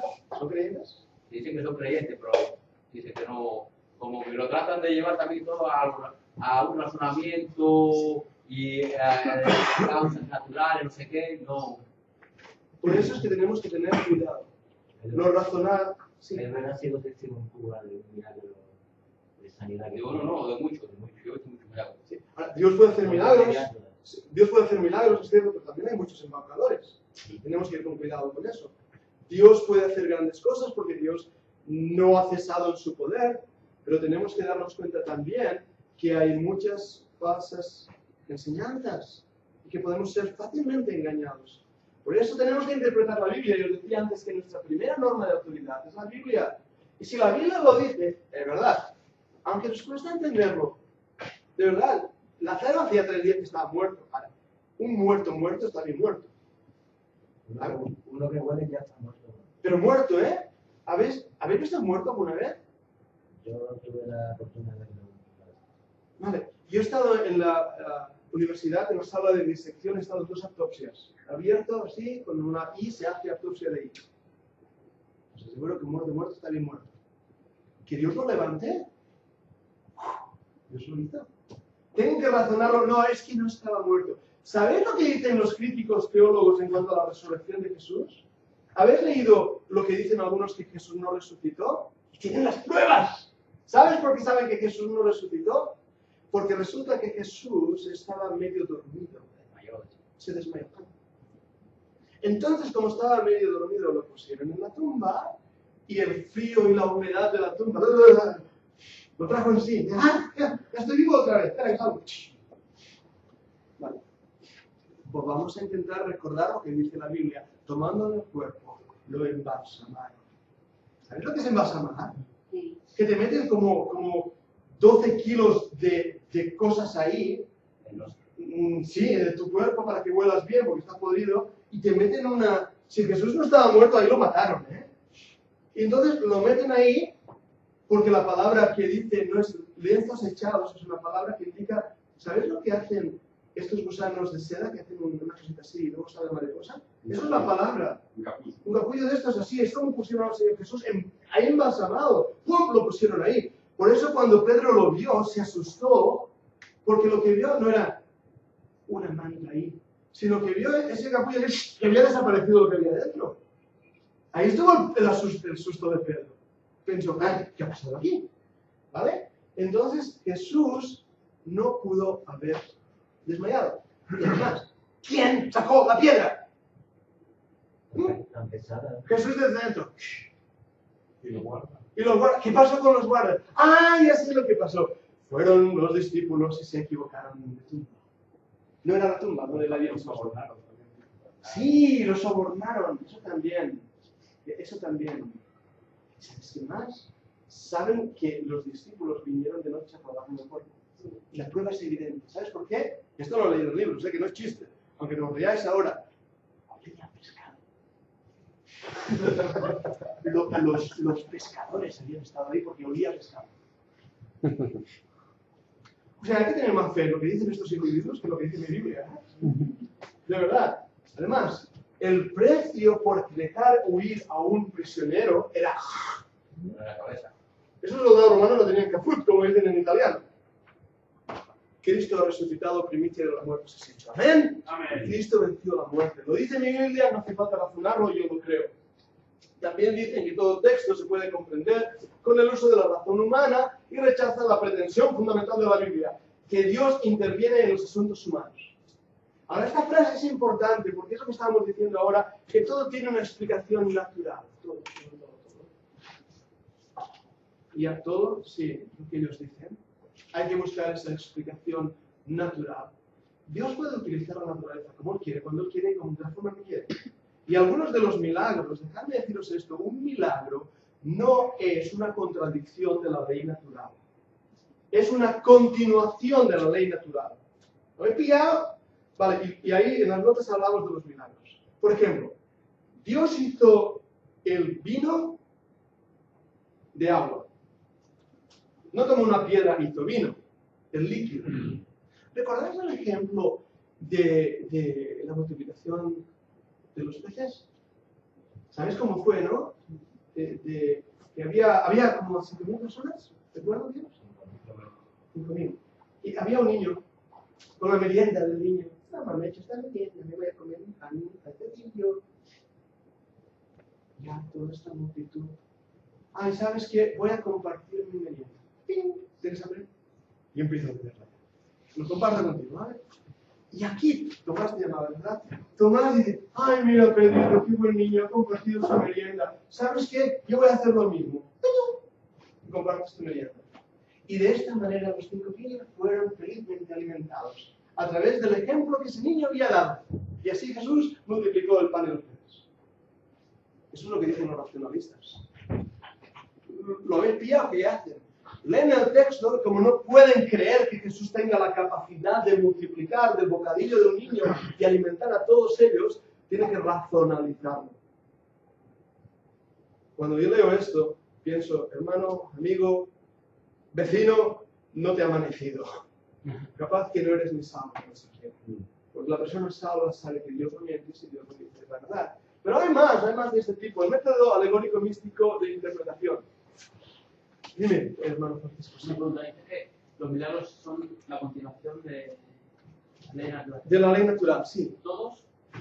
¿O por regla general? Por regla general es una definición que nos da. ¿Qué quiero decir esto? Pedro anda sobre las aguas. ¿Es un milagro? ¿Dónde está el milagro? Luego la fuerza física, hundirse. Tenía que hundirse, lo físico dirá, húndete. Y el Señor le dice, ven, camina. Ya le desafiado la fuerza física. ¿La ha desafiado o ha aplicado otra ley? Principio de Pascal, todo cuerpo sumergido recibe una presión vertical y hacia arriba que es igual al peso del líquido que desplaza. ¿Qué quiere decir? Es física, ¿eh? Elemental. ¿Qué quiere decir esto? Lo normal es que se hubiera hundido. ¿Pero por qué un barco que pesa 24.000 toneladas no se hunde? Porque hay una ley física que hace que una fuerza de líquido que desplaza lo empuje para arriba y flote. El Señor pudo aplicar esa ley a Pedro. No, es que Pedro estaba en una zona de un banco de arenas. ¿Verdad? ¿Habéis caminado en un banco de arena?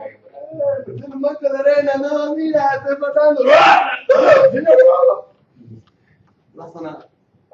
Jesús no rompe las leyes de la física, del universo. Dios las ha hecho. Una de las características de la ley física es que es aquí, en el planeta Tierra, igual que en Marte. Por eso podemos viajar a Marte, porque son leyes universales. Las matemáticas es la ciencia de Dios. Por eso un milagro no rompe con esas leyes, las transforma. Esa sería la definición, Pastor Francisco. Sí, el diablo, diríamos, también es capaz, ¿no? Ajá. De jugar con las fórmulas, ¿no? Físicas y matemáticas. Pero una cosa es me ha venido a la mente. Si te acuerdas en las plagas de Egipto, los magos pudieron replicar lo que hacían Aarón y Moisés hasta que Aarón y Moisés convirtieron la tierra en animales, dieron vida, ¿no? Y lo curioso es que ahí ya los magos no pudieron llegar a crear algo de la nada. Eso es. Buen ejemplo. Buen ejemplo. Me pareció eso cuando nunca lo capté y un día dije, y hace poco vi, ¿no? Wow, interesante, ¿no? Que los magos pudieron hacer el agua, convertir en sangre, etcétera. Pero cuando llegó de convertir de la nada y dar vida, hasta ahí llegó el diablo. Por eso antes decía, la primera revelación que me decías, ¿no? De estos milagros que a veces vemos, milagros entre comillas. Los magos hacen milagros. A mí me encantaría, yo no sé hacer juego de manos. Dice que juego de manos es juego de villanos. ¿Habéis oído eso? Pero, ¿sabes?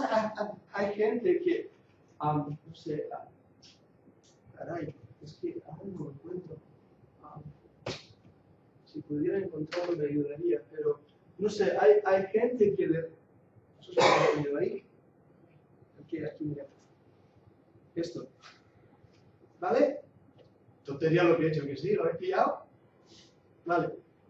Le toco aquí, le distraigo, le saco algo de la oreja. Vale, eso es un truco. Todos los magos hacen truco. En Egipto se inventó la magia. ¿Sí? Hicieron magia de una manera rara, extraordinaria. Yo no sé hacer eso. Muchos de los predicadores carismáticos, y siento hablar de esto, Francisco, pero también debes decirlo, tú tienes un pie más corto que el otro, ¿verdad? Me ha parecido. ¿Puedo estirártelo? Soy observador. Entonces, lo que hace... ¿Medio centímetro solo? No te escondo antes. Además, estás fuerte. Muy bien, muy bien. Pero muchos que hacen para solucionar ese problema, estiran el zapato y parece que han hecho un milagro. Si yo lo hiciera ahora a ti, parecería que he hecho un milagro. No lo he hecho, es un engaño. ¿Lo ves? Y Así es como funciona. Dios nos ha hecho como somos de una manera especial y su amor hacia nosotros y su providencia es extraordinaria, aún en las dificultades más grandes. Entonces, tenemos que tener cuidados de no ser embaucados. Y hermano, te lo digo con tanto cariño. Ten cuidado que algunos de esos milagros que vieros no fueran engaños. No fueran engaños, sacarte. No sé qué nada. Lo que yo veo no corre el truco. ¿Mm? Lo que yo veo, Ahora, sé que no puede montar un show en truco. Algunos sí, ¿verdad? No, yo hasta ahora no he visto ninguno así, que cuando estaba en mi país, que te puede decir, uy, eso fue un truco que no sé qué compró, no. Yo vi una persona que no era ni creyente. La fue muy tío y me invitaron a una campaña para orar por una campaña de sanidad, pero también para predicar y que la vida tenía nación. Tenía el pie así, inflamado, que le dijeron, te lo vamos a amputar en el médico. Es un hombre alcohólico, ni así le cree. Este hombre fue a la iglesia, se oró por él y ahí mismo Dios lo salvó. Y salió diciendo, es verdad que Dios existe, porque era un ateo. Él decía, yo no creo nada de eso, es verdad que Dios existe. O sea, en ese momento reconoció. Se fue ese hombre, salió de la iglesia y más nunca quiso saber de la iglesia. Si no, él iba por la calle y decía, es verdad que Dios nos salvó a la gente. Todo el mundo lo conocíamos, veíamos que iba a pasar la pierna. Y ese ha sido un testigo que yo le decía a una persona y dije, y sabe que usted no me crea, porque sabe que yo voy a una iglesia, y yo creo Dios. Dije, pero yo te puedo buscar personas que no son creyentes y Dios ha tenido misericordia de ellos y le ha dado una señal para que se vuelvan a ver, pero ya no quería aceptarse. Perdón, antes de que te diga de esto. Algo también que tenemos que ver, hermanos, esto es precioso. ¿Contesta Dios la oración? No siempre. ¿No siempre? Sí. Esa es una pregunta, es verdad indicado. Siempre la contesta. El problema es que Dios puede decirte no. Señor, dame un Cadillac de color rosa. Yo he oído gente que ha dicho, Señor, que me toque la lotería. ¿Eh? No. No. Dios te ha contestado, pero decir no, ¿eh? Ahora, ¿puede Dios? ¿Cuántas veces hemos orado por alguien que ha estado enfermo? Y Dios ha contestado. Mi padre casi está perdiendo la pierna hace una semana atrás. Perdió un dedo. Ahora dice que los médicos le van a poner uno de plástico enrollado. Luego me dice, tengo que ir al zapatero y me va a cobrar más barato, me tendrá que hacer una rebaja porque tengo un dedo menos. Bueno, no conocéis a mi padre, si no venías. Es una duda una experiencia que tuve, y si me la puedes aclarar y añadir, me encantaría. Yo estuve una vez en la iglesia, en una congregación, que bueno, escrito muchas cosas, hacía la gente, la suelo y botaba en el suelo, sí. Así. Eso creo que es. Eso bíblico, ¿Lo habéis escuchado, no? ¿La pregunta? Esas experiencias. Tú también lo ves. ¿Puedes ponerte de pie, por favor, un momentito? Me gusta porque eres grande, fuerte. No, pero no tienes músculos, tú sí. Vale, quiero que te pongas lo más fuerte posible mirando hacia adelante, ¿vale? Yo voy a empujarte. Tú estás fuerte, mira que voy a empujarte. Sí que no caigas para atrás. Mírame a los ojos, ¿vale? Mírame a los ojos, te voy a empujar. Ven para aquí, que no me has ayudado. Vale. No puedes moverte. No, de verdad, ¿cómo te llamamos? Andrés, no puedes moverte. Andrés, no puedes moverte. Mírame fijamente a los ojos, no puedes moverte. Esto es una prueba. Voy a empujarte con fuerza. No te mueves. ¿Preparado? ¿Qué se mueve? Vale. Andrés. Vamos de pie bien. No te puedes mover. Vale. No te muevas, ¿eh? ¿Estás bien? ¡Eh! Voy a repetirlo. Eso es lo que yo quería. Bien plantado. ¿Sí? ¿Haces artes marciales? Vale. Fijaros que me cuesta. Tengo que hacer fuerza, ¿vale? ¿Cómo te llamas? Mira aquí. ¿Qué ha pasado? Mira aquí. Mira aquí. Te empujo, aguantas. Miras aquí, mira aquí. Solamente. Gira tu cabeza hasta aquí. Gira, ves girando. Ahora, ¿notas lo que estoy haciendo? Sí. Ya verás. Empújame. ¿Por qué? Vale. Estoy en postura. Miro para allá. Empújame. ¿Ah? Tú sabes, me persigues, ¿eh? Siéntate, luego tenemos que ir. ¿Qué es lo que le ha enseñado? Bueno, hay cosas de movimiento cinético humano. Entonces, una de las cosas es nuestra posición. Después de una hora, amén, aleluya, amén. ¿Dónde va el riego sanguíneo? No os he dado los pies. ¿Sí? ¿Por qué? Mis muñecas están más altas que mis brazos. Por lo tanto, todo el riego sanguíneo está yendo hacia abajo. Y estoy... ¿Vale? Después de una hora de hacer eso, tú vienes a mí y ves que te he empujado. Cuando estás concentrado, notaba ahí toda tu fuerza. Pero cuando has girado, te has desconcentrado, te empujo fácil. Si eso lo repito con eso que hago, ¡pam! En la cabeza, tú te vas. Tú te caes. ¿Bien? Entonces, mucho de lo que pasa en esos shows, permitirme decir la palabra, es realmente pura truco físico. Lo que pasa es que envuelto en una especie de aureola religiosa. ¿Quién? Perdóname la pregunta, a lo mejor cuando eras incrédulos, ¿habéis estado en un concierto de rock? ¿Sí? ¿Has estado? ¿Algunos habéis estado? Yo no he estado, ¿eh? Pero lo que entiendo es que el ruido de los baffles, ¿qué te hace? Y notas aquí, ¿verdad que sí? ¿Cuál es el resultado? ¿No te das cuenta que una de las características de la música carismática es toda hecha? ¿Por qué? Te están preparando lo físico para poderte tumbar. Eso por una parte. Pero no voy a ser racionalista. Ahora entraremos en el alcoholismo. No, hay más. ¿Sabes lo que hay? Si a un ángel del cielo os predicaré otro evangelio que el que habéis creído, el tal sea anatema. Y la palabra ahí, otro, volviendo al original, quiere decir uno semejante a. Andrés es un hombre. Sí, Andrés. Me gusta. Andrés quiere decir hombre. Me gusta ese nombre. Andrés es un hombre. ¿Tú eras? Iván. Andrés y Iván. Andrés es un hombre.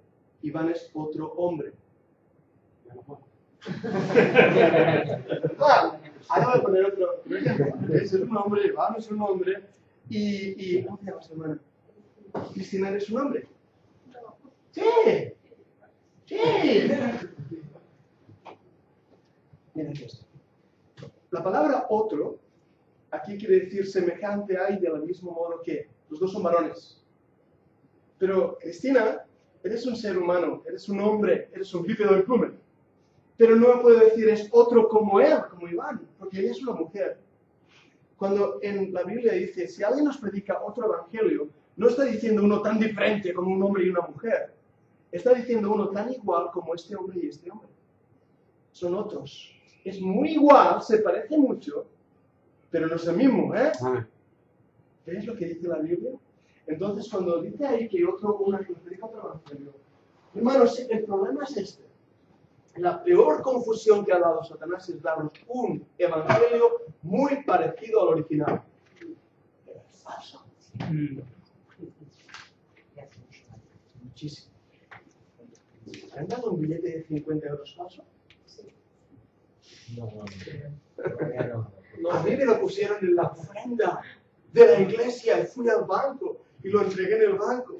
Y la chica me dijo, este es falso. Y me empecé a llorar y dije, tenemos un falsificador en la iglesia. Fue espantoso. Era idéntico. Y me dijo, mira, te lo doy porque eres tú, porque mi deber es destruirlo. Y te lo doy y me lo devuelves después. Y digo, si yo lo voy a enseñar a la iglesia para que vean otro falso. Muy parecido, ¿eh? ¿Cuál es la diferencia? ¿Cuál es la diferencia? El tacto. Era papel barato. Eso es la respuesta. Por una parte, siendo racionalista, siendo muy racional, hay cosas que se asemejan que no lo son. Hay trucos, como el que te enseñaba, ¿verdad? Que es verdad, hazte bien, preparado para el combate, pon ahí tus piernas bien, y entonces puedes golpear bien sin ningún problema. Estás ahí preparado para el combate. Pero por otro lado, está todo lo espiritual. La versión, yo creo francamente, hermano, que Satanás no quiere al borrachito que está allá. Satanás quiere los púlpitos de las iglesias para confundir, engañar, perturbar a las personas para que crean otro evangelio. No sé si puedo añadir algo. Sí, como lo hermano. Cuando hablamos del Espíritu Santo, el ejemplo a seguir, la persona que más plenitud del Espíritu o que más controlada estaba por el Espíritu Santo era el mismo Cristo. Le llevaba, Nunca en el ministerio de Cristo vas a ver algo semejante a lo que estáis mencionando. Nunca. Nunca. Entonces, el Señor no necesita nuevas estrategias. El ministerio hoy en día funciona igual que cuando Cristo estuvo en esta tierra predicando el Evangelio. Entonces, cuando veis a un predicador, compararle con Cristo. Y ahí sabréis si ese hombre es de Cristo o no es de Cristo. Él es el ejemplo a seguir. Por sus frutos los conoceréis. Por sus frutos. No es tanto por lo que prediquen. Cristo no tuvo que usar trucos. Cristo no tuvo que usar el emocionalismo o las euforias. Cristo sí hizo milagros para demostrar que venía de Dios. Pero su ministerio era predicar la verdad. Y algunos iban por sus palabras y otros decían, ¿a quién iré si tú tienes las palabras de vida eterna? Entonces, cualquier predicador, comparémoslo al Señor Jesucristo y cómo Él ministraba. El poder de la palabra era lo que Cristo mostraba. Es la palabra de Dios. Alberto, sí. Una frase que se me viene a la mente en cuanto a la llenura del Espíritu Santo. Sí. El efecto de la llenura del Espíritu Santo es una intensificación de las obras normales, rutinarias del Espíritu Santo. Nada fuera de lo... O sea, es una intensificación de la obra rutinaria del Espíritu Santo, que es que convencer de pecado y de justicia. Eso es la llenura del Espíritu Santo sobre la iglesia fue eso. Fue ver la obra rutinaria del Espíritu Santo intensificada. No fueron efectos especiales. No fue nada fuera de la obra del Espíritu Santo, que es convencer a los pecadores. Entonces, si el día que veamos la llenura del Espíritu Santo sobre su iglesia, veremos una intensificación de la obra de Dios. Nada fuera de eso. Eso es correcto.